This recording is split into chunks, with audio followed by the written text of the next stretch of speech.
This may be the realest video I've ever made and will ever make.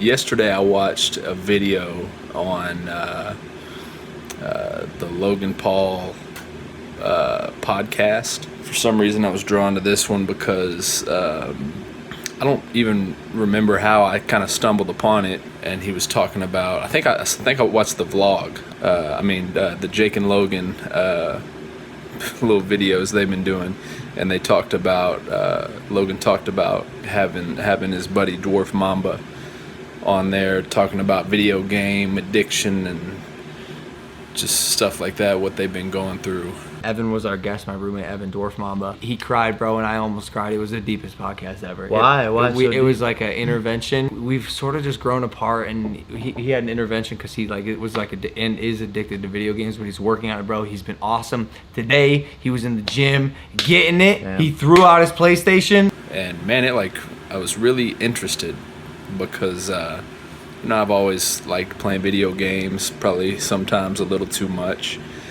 But yeah, man, it really piqued my interest, and so I kind of tuned in and listened to it. And they talked about how he was playing games a lot and kind of lost balance, and man, dude got real emotional, and I was really impressed by how deep the conversation got. Like, what's your workout routine like when you do work out? Because as far as I know, it's just like playing video games and eating chips. A lot of video games. So yeah, it's a lot of video games. And that's why is that inspiration. Well, that's why we brought you here today. I don't want to lie to you and say that it's to garner awareness for It's an intervention, It's an intervention. You need to come down more, bro. Evan spends. I can't get down. Evan spends roughly 22 to 23 hours a day playing video games. At the morning and late at night, his favorite game to play, because it's just a senseless drone of a game, is NASCAR. He goes, "Hey Mike, watch this, man. I'm gonna cause a 15-car pileup." And he just and I go, "That's cool, Ev. I don't know if you might have forgotten, but you have 2 million followers on Instagram and over 2 million on YouTube. Do you think you're ever gonna, I don't know, produce some fucking content? Evan, what's good, What bro? the fuck are you doing?" Yeah. I will say this, and I didn't want to tell you this. I wanted you to find out after, but your Xbox and PlayStation have been removed from your room during this podcast. They're gone. Yeah. I think if you Nah. came down more and just interacted with everyone else, bro, 100%. the friendship would be firing. It's true. My friend Mac, he's known me since elementary school. One of my best friends. He said the hardest thing about living in this house right now is operating on your schedule. Like, everything operates around your schedule. And unfortunately, bro, that's just the way things tick right now. And also, I have zero sympathy for waiting for video games if you're not making money or a career out of it. Absolutely zero. I'm sorry. I don't. No. Absolutely zero. I I get could give that. a That's what I was gonna say from Logan's perspective. Yeah, I think like what Mike was getting at from a productive standpoint. Where's the value in the purpose behind the video games, and like not Quite honestly, Spencer, I don't know what the fuck to do with my life, dude. I'm lost as fuck. And when I go, I just have to take a you're good, bro. I just have to. It's fine. Like I said, truth be told, I have my own little issues with video games, and shoot, I probably won 10 straight national championships on m.a.double football on the Xbox in a span of about a month. For whatever reason, like Mike said, I think, sometimes you're just trying to kind of escape, isolate, and I really appreciated that video because it really had me thinking, like, one, there's a lot of people dealing with this kind of stuff,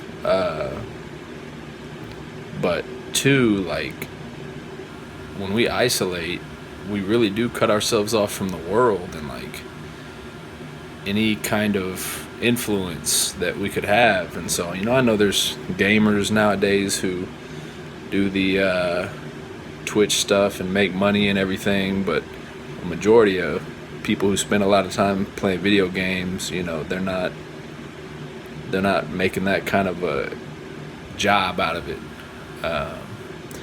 For me, it hadn't been the case. It's definitely more of an escape. in the past year, I've struggled a lot with kind of just, I hate to even say depression because that word has like become a trendy word where it's like, you know, we can throw it around and it'll get likes on Twitter and stuff like that because for whatever reason. So I hate to even say that have depression because it's like cool or something nowadays. And so, but yeah, I mean, I've struggled with my own, you know, depression. It actually hit really hard last year after all the Jake Paul stuff. I don't know why, but it was like I got so high off of that and like the momentum of, you know,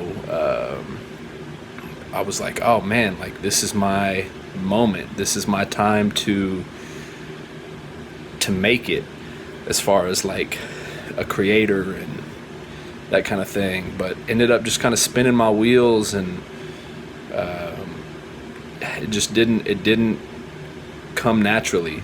And because of that, and I just got really depressed and, you know, I know most of y'all hadn't even seen me since my little back to school video that we put out, which you know, it was all right. It was all right. I actually tried to get Logan Paul on it because I heard he was quite a student, but and he actually emailed me back, but it just didn't work out. But anyway, back to what I was saying, man. Like, I've dealt with my own depression and stuff like that, especially this past year. And you know, I don't have the answers on like what. There was a hashtag the other day, how I fight depression, and it's like I don't even feel confident enough to like share because, man, everybody's situation is so different and so complex. And truth be told, I kind of feel like Fat Thor right now, man. I've kind of let myself go a little bit over the past year. Gained a little bit of weight, and you know, I'll smile about it now, but I mean, honestly, like, it bothers me, and I'm not like, I haven't totally let myself go. I'm still trying to work out with the kids, and you know, trying to play some basketball here and there. But man, stress and depression and that kind of stuff, it'll take a toll on you. Something Logan said in that podcast really struck me. He talked about how like he feels like he's, you know, called to serve by entertaining people. And man, that like struck me because like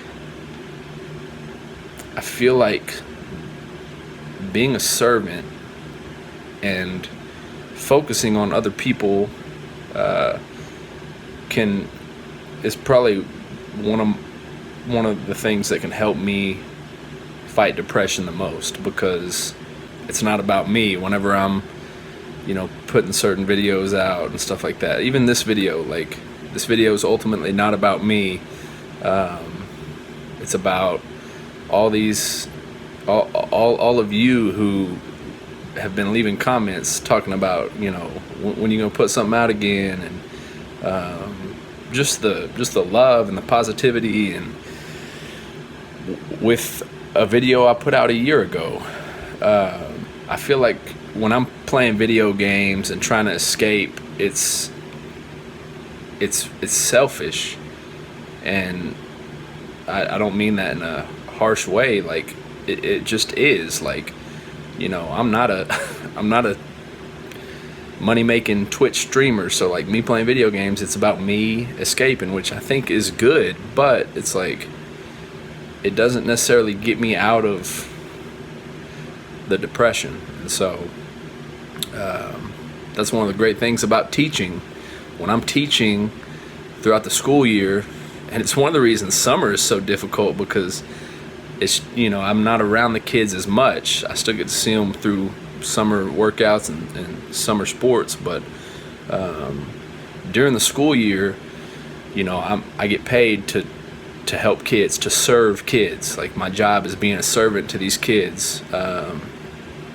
But in the summer, you know, there's a lot more free time, a lot more me time, and that can be dangerous for me because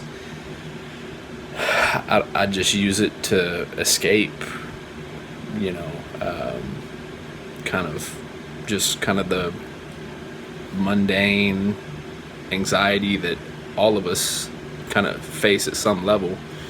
I'm not saying that, you know, like I said, people experience depression at different levels, but man, if I were to reach out to Dwarf Mamba,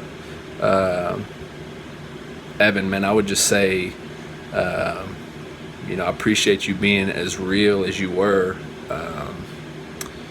and I hope that you can find what it is that you can do as a servant, and maybe it is where you find love, like you were saying, and then you get to serve one person, or, you know, serve a spouse, and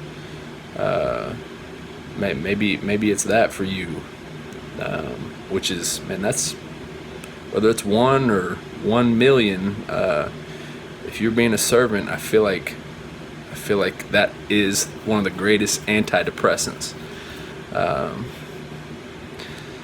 So all that to say, Evan, I appreciate you being real. Mike, Spencer, Logan, I appreciate y'all just being real. It was a really good podcast, and really helped me. I don't really know what else to say.